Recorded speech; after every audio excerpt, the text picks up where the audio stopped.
Assalamualaikum, hai semua, apa khabar korang? Terima kasih sebab sudah klik video ini dan jangan lupa tekan tombol subscribe. Kembali lagi bersama saya AA berbagi info dan kisah menarik. Oh, sebelum tu jangan lupa tekan tombol subscribe, tekan loncengnya juga. Okey, untuk video kali ini saya nak ceritakan tentang satu kisah yang boleh buatkan para suami ni menggigil. Boleh kata menggigil ke? Ya, kisah kali ini tentang seorang wanita yang bernama Julia Tofana dan dia dah tolong wanita-wanita pada zaman tu untuk bunuh suami masing-masing. Dan katanya dia punya mangsa je lebih daripada 600 orang. Dah tu yang lebih menakutkan lagi, tipu daya yang dia gunakan pada masa tu adalah make up ataupun alat solek. Cuma kisah kali ni tak banyak sangat info, bukan tak banyak atau macam tak detail sangat info yang kita boleh dapat. Ialah benda ni berlaku pun pada abad ke-17 lagi kan.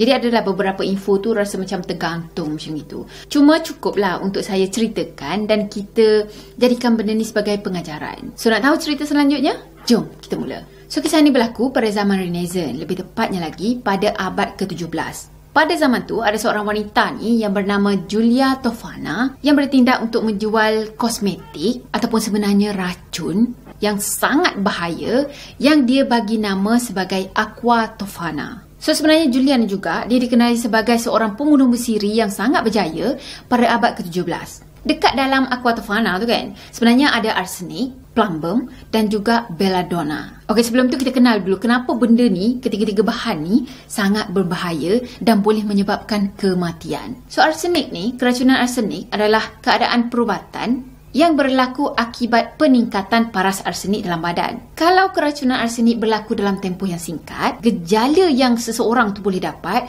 mungkin muntah, sakit perut, ensefalopati dan juga cerit-birit yang mengandungi darah. Plumbum ni pula satu bahan yang tak baik untuk manusia sebab dia banyak mengganggu enzim-enzim yang ada dalam sel organ kita ni, dan benda ni akan mengakibatkan gejala seperti sakit otot, sakit sendi-sendi, dah tu boleh dapat sembelit dan juga keletihan secara menyeluruh. Yelah, jadi macam tak ada tenaga lah kan. Yang paling penting, plumbum ni juga boleh merosakkan otak kita. Caranya, dia akan ganggu sel otak daripada hantar mesej untuk berkomunikasi dengan bahagian badan yang lain. Belladonna ni pula, belladonna ni memang saya tak biasa dengar. So daripada apa yang saya cari, bila belladonna ni kita ambil melalui mulut ataupun kita makan dia, belladonna ni akan bertindak sebagai racun. Sebab belladonna ni sendiri sebenarnya ada satu bahan kimia yang boleh menjadi racun dalam badan kita walaupun benda tu kita ambil dalam dos yang rendah. Jadi kesan sampingan dia pun sangat-sangat serius yang mungkin termasuk penglihatan boleh jadi kabur, demam, degupan jantung pun akan jadi cepat, dah tu tak boleh nak buang air kecil, tak akan keluarkan peluh, akan mengakibatkan halusinasi, kekejangan dan boleh membawa kepada masalah mental, sawan, koma, lepas tu banyak lagi lah. So, pada zaman Renaissance tu, arsenik dan juga plumbum ni bahan yang sangat biasa pada zaman tersebut diorang gunakan untuk alat-alat kosmetik. Jadi belladonna tu pula, kita cakap belladonna kan, kita mungkin tahu pun apa benda tu. Dia macam sejenis berry tau. Kalau sekali tengok macam blueberry pun ada. Adakah dia ni dikategorikan sebagai blueberry? Atau berry-berry. Ya, buahnya macam kecil je. Lepas tu colour purple hitam macam gitu. Saya rasa kalau kita yang tak familiar dengan blueberry, dengan berry-berry yang lain, tak ke kita boleh termakan benda ni kan. So buah ni dia sangat-sangat beracun dan tak boleh dimakan. Jadi pada zaman tu, jus belladonna berry ni diorang dah guna pun. Cuma diorang tak makan. Tapi katanya diorang akan titikkan dalam mata untuk bagi anak mata diorang tu yang colour hitam tu kan. Anak mata tu jadi besar tau, makin besar. Yelah macam budak-budak sekarang yang pakai contact lens yang mata jadi macam besar tu, sekali tengok mesti akan tengok lagi. Kau ni betul ke? Mata kau betul ke? Mata palsu ni. Macam tu kan. Ya, fungsinya pada zaman tu, diorang akan titikkan jus tadi supaya anak mata diorang tu makin besar, makin lebar macam tu. Dan biasalah kan, kalau yelah benda-benda macam gini, orang kata cantik, mesti akan ada orang lain yang akan terikut-ikut. So zaman dulu dengan zaman sekarang pun macam lebih kurang sama je lah kan. Asal cantik je, mesti akan terikut. Jadi pada zaman diorang tu, katanya kalau anak mata ni lagi besar dan juga bercahaya macam itu, jadi pada zaman tu, bagi mereka, kalau anak mata ni jadi macam makin besar dan juga bersinar, benda tu akan jadi satu daya tarikan yang akan memikat para lelaki. Jadi kalau orang zaman sekarang ni, yang mata besar tu, yang kita tengok sekali nak tengok lagi, tengok sekali nak tengok lagi kan, itu kita tak boleh tu nak cakap dia pakai contact lens ke apa. Entah belladonna. Okay, pada masa tu, pada zaman Renaissance, taraf wanita sangat rendah. Wanita pada masa tu tak ada taraf sosial langsung, tak ada harta, tak ada hak untuk bersuara. Ibarat macam hamba abdi lah kan. Jadi mereka pada zaman tu tak ada banyak pilihan dalam hidup. Sama ada diorang nak membujang sampai tua, yang mana sebenarnya jaranglah berlaku sebab mak ayah diorang ni akan cop awal-awal anak diorang akan berkahwin dengan siapa lepas ni. Dan perkahwinan pada zaman tu biasanya akan diaturkan oleh keluarga. Dah tu, lepas dah kahwin tadi, wanita tak ada hak langsung untuk bersuara. Apa yang suami buat, itu semua betul. Tak boleh nak mempertikaikan ini semua tak betul. Tak boleh. Dan biasanya, kalau buat salah sikit je, isteri-isteri ni akan dibantai, didera dan macam-macam lagi lah. So, suami pula, kalau dia melakukan kesalahan, dia tak akan terima hukuman apa-apa. Dan bila seorang wanita tu dah jadi isteri, dia orang tak ada hak langsung untuk membantah.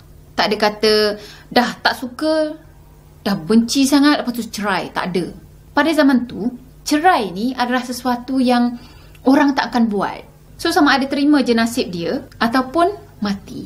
Jadi pada zaman tu, inilah cara hidup diorang. Kalau diorang tak nak kahwin, ada lagi option yang lain. Mereka boleh je kalau nak jual diri. So, macam yang korang fikirlah, kerja apa je yang diorang boleh buat pada masa tu kan. So, daripada gambaran tadi, kita boleh nampak lah kan betapa desperate-nya seorang wanita ataupun seorang isteri ni nak keluar daripada kehidupan yang didera. Mestilah diorang sanggup buat apa je untuk keluar daripada situasi tu, untuk terus hidup, termasuklah membunuh suami diorang sendiri. Okey, sekarang jom kita kenal siapa Giulia Tofana. Giulia Tofana ni merupakan seorang wanita yang dilahirkan pada tahun 1620 di Palermo, Sicily yang ada dekat utara Itali. Kalau saya salah baca ataupun sebut perkataan Palermo, Sicily, itu kita abaikan je. Dia kan biasa bahasa orang kan, mestilah ada yang tersalah. Jadi Giulia ni dia anak kepada Tofania di Amando. Pada tahun 1633, masa Giulia ni berumur 13 tahun, mak dia, Tofania tadi, dihukum mati sebab dia dah bunuh suami dia ataupun ayah si Giulia ni. Katanya pada masa tu, mak dia pergi bunuh ayah dia menggunakan racun. Okey, Giulia pula, dia seorang yang sangat cantik. Menurut sejarah lah ataupun cerita-cerita daripada orang lah kan. Cuma gambar dia yang sebenar tak ada langsung. Dan adalah gambar-gambar yang dekat Wikipedia apa semua kan. Dekat sana cuma tunjuk gambar macam gambar lakaran macam gitu. Dan ada orang cakap ini adalah Giulia. Ada pula dekat web yang lain keluar ini adalah Giulia macam tu kan. Tapi ada sumber yang membuktikan itu bukan Giulia. So kita memang tak ada gambar dia. Elok juga kan kalau kita cerita pasal orang, lepas tu kita tak payah nak tunjuk gambar dia. Siapa sokong? Kalau sokong, lepas ni saya dah tak masukkan gambar-gambar penjenayah ke ataupun mangsa ke dan sebagainya. Jadi Giulia ni dia boleh kata seorang yang sangat bijak. Bagi saya lah sangat bijak.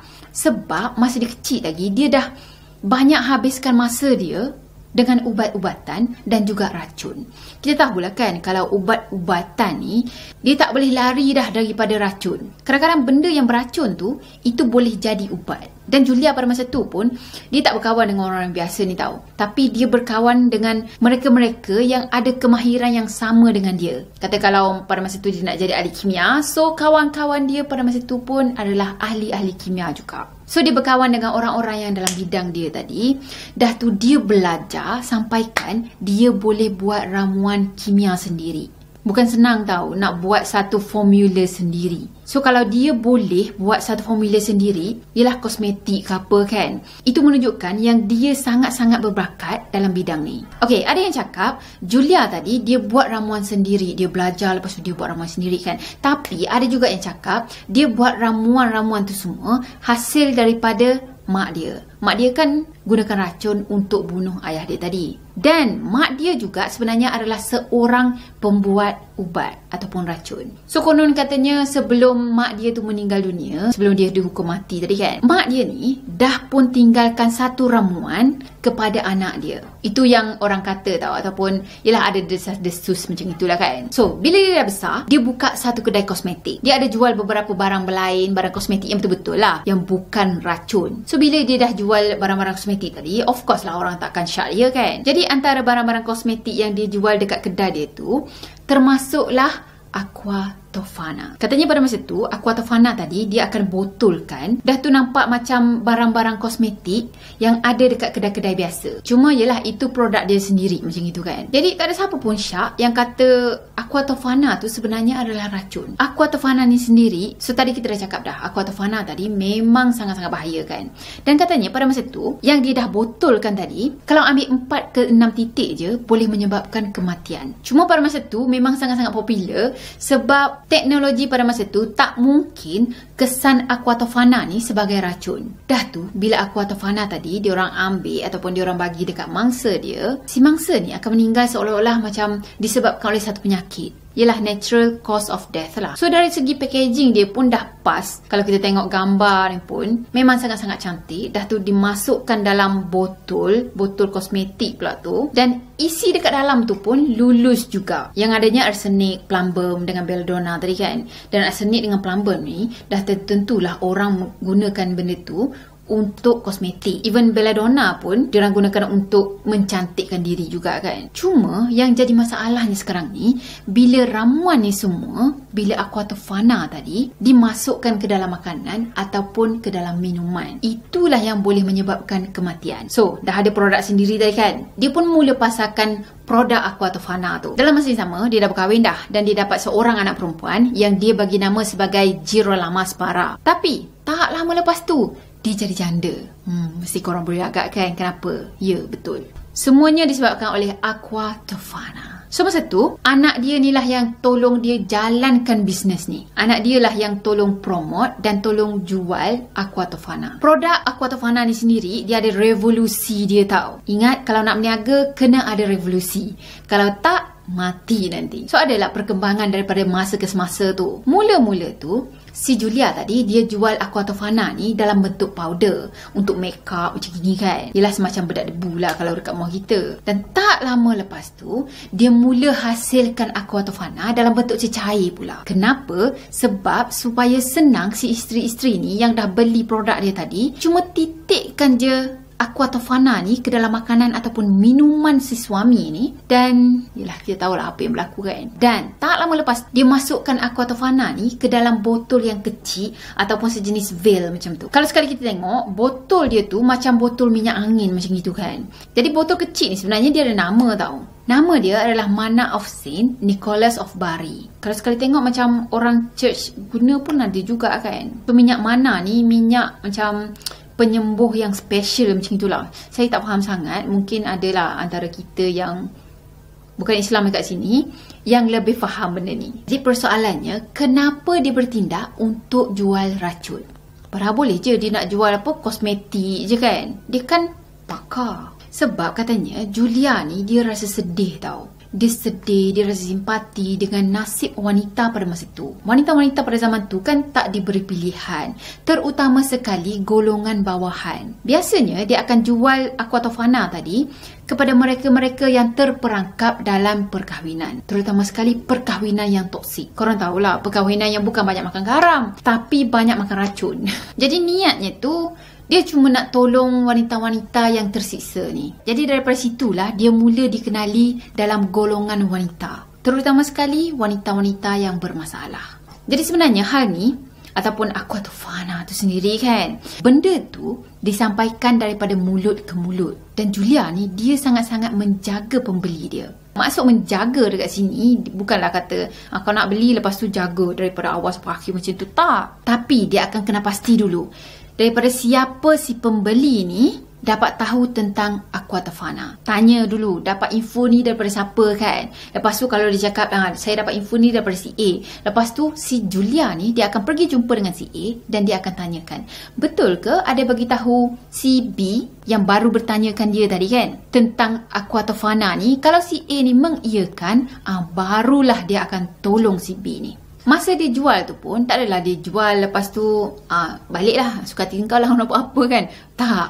Tapi dia akan ajarkan cara-cara macam mana untuk membunuh. Okey, lepas dia dah bagi Aqua Tofana tadi, dia akan cakap dengan pelanggan dia, kau bagi setitik dulu, masukkan dalam air dia ataupun dalam sup. Dah tu kau bagi laki kau makan. Esoknya tu kau bagi lagi setitik. Bagi dia makan. Dah tu esoknya lagi, bagi setitik lagi. Setitik demi setitik sehari macam gitu. Sampailah suami dia tu meninggal. Dah tu Julia tadi, dia siap ajar cara-cara macam mana untuk handle keadaan masa si suami orang tu sakit. Tak pastilah sama ada dia ajar macam kelas lakonan ke macam mana kan. Tapi ya, dia sampaikan ajar macam mana cara bila si isteri ni nak kena tunjukkan rasa risau. Dah tu, bila dah suami meninggal tadi, dia akan minta si isterinya ni insist untuk buat bedah siasat.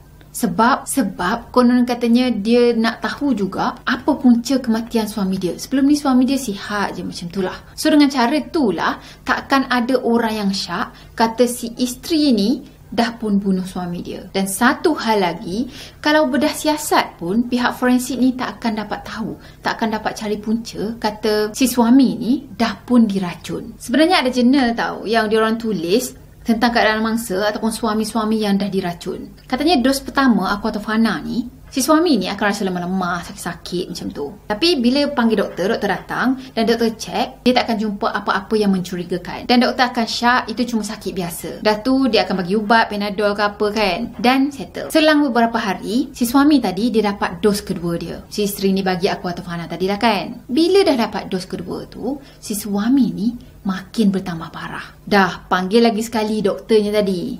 Doktor cek. Tak ada apa yang mencurigakan. Dan katanya sampai doktor pun pelik tau. Sepatutnya kalau dia bagi ubat tu kepada pasien dia akan okey, akan sihat lah kan. So macam mana pasien dia makin bertambah teruk? Jadi doktor akan tanyalah, ada ambil ubat apa-apa lagi tak? Dan pesakit ni akan jawab tak kan. Dan masa ni lah si isterinya tadi akan berlakon. Dia akan tunjukkan rasa risau, rasa sedih dengan penyakit yang suami dia ada pada masa tu. So menjadi jugalah kelas lakonan Julia tadi kan. Dan tak lama lepas tu, bila dos ketiga diberi, lebih kurang selang beberapa hari macam tu lah, si suaminya tadi bertambah parah. Dia pun panggil lah doktornya lagi sekali kan. Dan suaminya dah pun meninggal dunia pada masa tu. Dah tu si isteri tadi minta supaya doktor ni buat bedah siasat.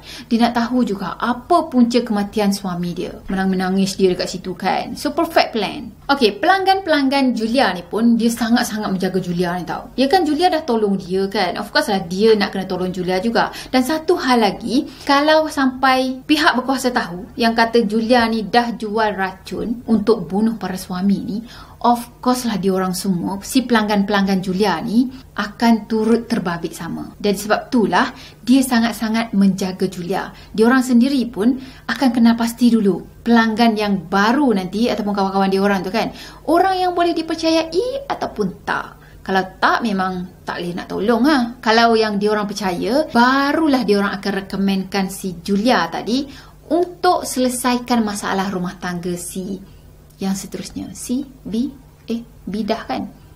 E mungkin D. Jadi pada zaman tu, si Julia dan juga anak dia tadi berjaya jual aquatofana secara bersembunyi selama 50 tahun. 50 tahun weh. 5 dekad. Dekad kan? So selama 50 tahun tu, dia jual aquatofana tadi dekat Itali. Dan tak lama lepas tu, yalah, lepas 50 tahun, barulah diorang ni berpindah ke Naples pula. Dah pindah dekat Naples tadi, tak lama diorang duduk kat situ dan diorang pindah ke Rome pula. Masa tu pun, diorang tetap jalankan perniagaan diorang. Ialah perniagaan kosmetik dan juga aquatofana. 50 tahun dia boleh buat kerja ni secara bersembunyi dengan jayanya. Jadi sebab itulah dia dapat gelaran pembunuh bersiri yang berjaya. Jadi kalau semua plan dan semua konspirasi ni perfect, macam mana benda ni boleh terbongkar juga? Okey, kisahnya ada seorang wanita ni tahu. Dia boleh kata mangsa dalam rumah tangga jugalah. So masa tu dia jumpa dengan Julia dan macam biasa melalui proses jual beli semua kan. Dan bila dia dah dapat beli aquatofana tadi, dia pun baliklah ke rumah dia. So petang tu masa makan malam, dia masukkan setitik aquatofana ke dalam sup suami dia. Dah siap-siap hidang makanan tadi, dia pun panggil lah suami dia kan. Yang datang makan macam tu kan. Si suaminya pun datang dan suaminya cakap, pergi ambilkan aku wine, aku nak makan. Aku nak minum wine juga katanya. Dah si isteri tadi pun pergilah ambil wine. Masa dia tengah bawa wine tu pergi ke arah suami dia, masa tu dia nampak suami dia tengah minum sup. Dah nampak suami dia tengah minum sup tadi, dia terus menjerit tau. Stop, jangan minum sup tu, macam tu kan. Dan suami tadi macam terkejut lah kan. Dah kenapa engkau tak bagi aku minum sup? Tadi beria sangat panggil aku makan kan. Si suami ni pun mula curiga. Tante, ada something tak dalam sup ni? Apa yang kau dah masukkan dalam sup ni? Kau cakap betul-betul, apa yang kau dah buat? Apa yang kau letak dalam makanan aku ni?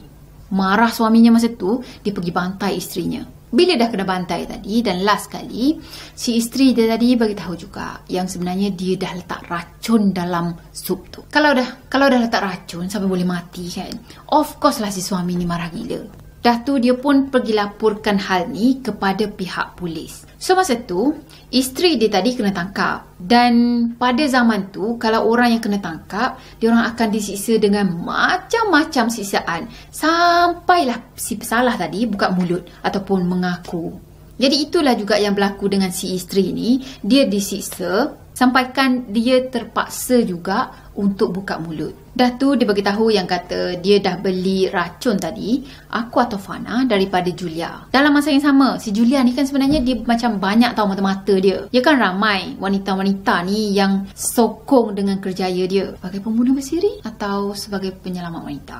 Jadi masa wanita tadi kena tangkap dengan pihak polis tu kan, dan kata, ada salah seorang pelanggan kita dah kena tangkap. Dah kau kena lari dari sini, menyorok ke apa kan. Dan masa tu, kalutlah si Julia tadi kemas semua barang-barang dia dan dia pergi menyorok dekat sebuah gereja. Sebenarnya gereja tu terima dia untuk menyorok dekat situ sebab katanya dia nak buat apa macam semacam pengampunan macam tu dan pihak gereja kena terima. Betulkan saya kalau saya salah, tapi masa tu pihak gereja terima dia lah. Cuma tak lama lepas tu, pihak polis dapat kesan yang kata si Julia ni dah menyorok dekat salah sebuah gereja. Dah pegawai polis pergi dekat gereja sana dan Julia kena tangkap. Cuma bukan Julia aja yang kena tangkap, anak dia dengan pelanggan-pelanggan dia yang lain semuanya kena tangkap. So masa tu Julia dengan anak dia ni terima macam-macam siksaan. Sampaikan dia orang terpaksa juga buka mulut dan senaraikan siapa je dia orang punya pelanggan. Cuma pelik lah, ada juga antara pelanggan dia ni yang kata sebenarnya dia tahu pun kata Aquatofana tu adalah racun sebab dia beli Aquatofana tu